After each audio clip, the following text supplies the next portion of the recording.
Sumasaktin siguro ako. Ayon sa kulturang Pilipino, ang pag-inom ng malamig na tubig pagkatapos ng isang matinding pisikal na aktibidad ay maaaring magdulot ng pasma. Isang kondisyon na nagdudulot ng iba't ibang karamdaman. Ngunit, gaano nga ba ito katotoo ayon sa agham? Sasha Lopez, 23, Big Alley, New York City, baby!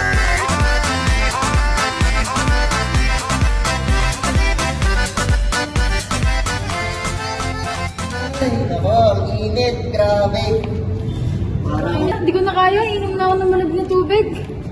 Kaya wait lang, init na init ka pa, baka mapasma ka niyan. Sabi ng mama ko, magpahinga ka muna bago ka uminom ng malamig. Kunin niya, sabi-sabi lang yan. Hindi ako naniniwala sa pasma na yan. Uy, okay. Parang ang lamig dyan, pre, ha? Parang slushy, pre, ha? A few moments later. Aray! Sumasaktin siguro ako. Tapos parang naiinit din yung kamay ko. Teka. Upo ka muna. Yun nga, ano gagawin natin dito? Hala, sabi ko na nga baka napasma ka nga. Baka na-shock yung katawan mo dahil sa lamig.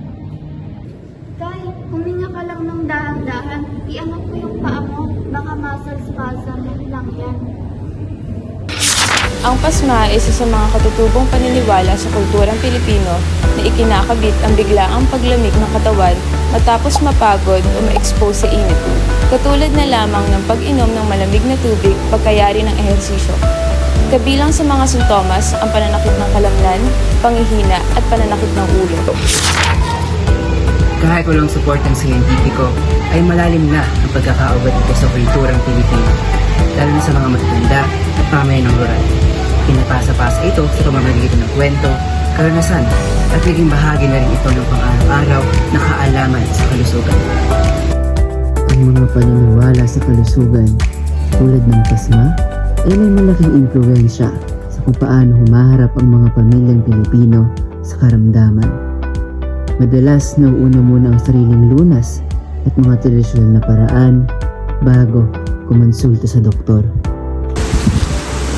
Mula sa pananaw ng siyensya, mabuti na nakakapag-adjust ng katawan sa pagbabago ng temperatura.